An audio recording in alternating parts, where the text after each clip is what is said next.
আসসালামু আলাইকুম রহমতুল্লাহ। সুপ্রিয় বন্ধুরা, আপনারা যারা ষষ্ঠ গণবিজ্ঞপ্তিতে ইতিমধ্যে আবেদন সম্পন্ন করেছেন, এখন আপনাদের যে বিষয়গুলো নিয়ে এনটিআরসি কাজ করবে সেটি হচ্ছে আপনাদের ষষ্ঠ গণবিজ্ঞপ্তির যে আবেদন, এই আবেদনের প্রেক্ষিতে আপনাদের যে আবেদন কপি রয়েছে সেই আবেদন কপি যাচাই বাছাই করবে।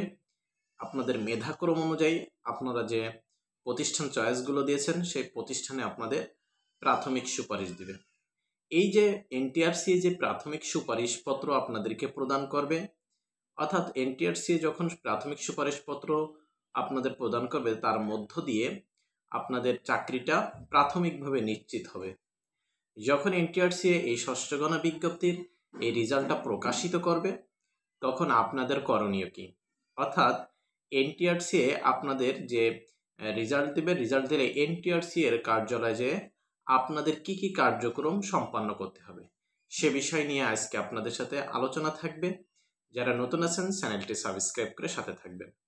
সুপ্রিয় বন্ধুরা, এনটিআরসি যখন ষষ্ঠ গণবিজ্ঞপ্তির রেজাল্ট প্রকাশ করবে এবং আপনাদেরকে প্রাথমিক সুপারিশপত্র প্রদান করবে, তখন আপনারা যে কাজগুলো করবেন তা হচ্ছে সরাসরি আপনাকে এনটিআরসি এর কার্যালয়ে যেতে হবে। সেখানে গিয়ে আপনাকে কিছু ডকুমেন্ট জমা দিতে হবে। এই যে সকল ডকুমেন্টস জমা দিবেন, সেই ডকুমেন্টসগুলো কি কি হবে সেগুলো বলার আগে আপনাদের একটা সুখবর জানিয়ে দিই। সেটি হচ্ছে আগামী ডিসেম্বরের মধ্যে যারা ষষ্ঠ গণবিজ্ঞপ্তিতে আবেদন করতেছেন তাদের সকলের ইএফটি সম্পন্ন হবে। ইএফটি হচ্ছে টোটাল সহজে এখন বুঝে নেন। ইএফটি হচ্ছে অনলাইনের মাধ্যমে, অর্থাৎ ব্যাংকিং সিস্টেমের মাধ্যমে অনলাইনে আপনাদের স্যালারিটা যাতে আপনারা উত্তোলন করতে পারেন, মূল বিষয়টা হচ্ছে এটা। অর্থাৎ আপনারা যদি ডিসেম্বরের ভিতর ইএফটির জন্য আবেদন করতে পারেন, তাহলে বোঝা যাচ্ছে আপনাদের নিয়োগ প্রক্রিয়া সম্পন্ন হবে কমপক্ষে আরও 2 মাস আগে। তার মানে এখন চলে হচ্ছে জুলাই মাস, আগস্ট, সেপ্টেম্বর, অক্টোবর। এই অক্টোবরের ভিতর আশা করা যায় আপনাদের সব কার্যক্রম সম্পন্ন হবে। তো সম্মানিত ভাইরা, আপনাদের এই যে ষষ্ঠ গণবিজ্ঞপ্তির রেজাল্ট প্রকাশিত হওয়ার পর আপনাদের যে সকল কাগজপত্র গিয়ে এনটিআরসির কার্যালয়ে জমা দিতে হবে সেগুলো হচ্ছে, প্রথমত আপনাকে এসএসসি দাখিল অথবা সমমান পরীক্ষায় যারা উত্তীর্ণ হয়েছেন তাদের মূল সনদপত্র এবং মার্কশিট আপনাকে যায় ওই এনটিআরসি এর ওইখানে যে ফটোকপি জমা দিয়ে আসতে হবে। 2 নম্বর হচ্ছে আলিম, এইচএসসি বা সমমান পরীক্ষায় যারা উত্তীর্ণ হয়েছেন তাদের সনদ, মার্কশিট জমা দিতে হবে ফটোকপি। এরপরে যারা ডিগ্রি করেছেন, ডিগ্রি অথবা ফাজিল সম্পন্ন করেছেন, তাদের এই সার্টিফিকেট এবং মার্কশিটের ফটোকপি জমা দিতে হবে। এছাড়াও যারা অনার্স সম্পন্ন করেছেন বা মাদ্রাসা থেকে অনার্স সম্পন্ন করেছেন তাদেরও সার্টিফিকেট, মার্কশিট এর ফটোকপি জমা দিতে হবে। এরপরে যারা কামিল করেছেন, অর্থাৎ মাদ্রাসা থেকে ফাজিলের পর কামিল, অর্থাৎ 2 বছর মেয়াদি মাস্টার্স করেছেন বা কলেজ থেকে 2 বছর মেয়াদি মাস্টার্স করেছেন, তাদের এই মাস্টার্সের সার্টিফিকেট এবং মার্কশিটের ফটোকপি আপনাদের এনটিআরসির কার্যালয়ে জমা দিয়ে আসতে হবে। এরপরে যারা 1 বছর মেয়াদি মাস্টার্স করেছেন অনার্স সম্পন্ন করে, অথবা মাদ্রাসা থেকে 1 বছর মেয়াদি মাস্টার্স করেছেন, তারাও মার্কশিট এবং সনদপত্রের ফটোকপি জমা দিতে হবে। এখন বিষয়টা হচ্ছে, আপনারা এই যে সনদপত্র দিবেন, এই সকল সনদপত্র আপনাকে কিন্তু সত্যায়িত করা লাগবে। এখন প্রশ্ন হচ্ছে, সত্যায়িত কার কাছ থেকে করব? সত্যায়িত যে কোনো প্রতিষ্ঠানের প্রতিষ্ঠান প্রধান বা কোনো বিসিএস ক্যাডার যদি পরিচিত থাকে তাদের কাছ থেকে, কিংবা কোনো সরকারি শিক্ষক বা কর্মকর্তা, উচ্চপদস্থ কর্মকর্তা বা নবম গ্রেডধারী কোনো কর্মকর্তা, এরকম কোনো শিক্ষক যদি থাকে তাহলে তাদের কাছ থেকে আপনি এটা সত্যায়িত করে নিতে পারবেন। নবম গ্রেডধারী আপনার যে কোনো সরকারি কর্মকর্তার কাছ থেকেও আপনি সত্যায়িত করে নিতে পারবেন।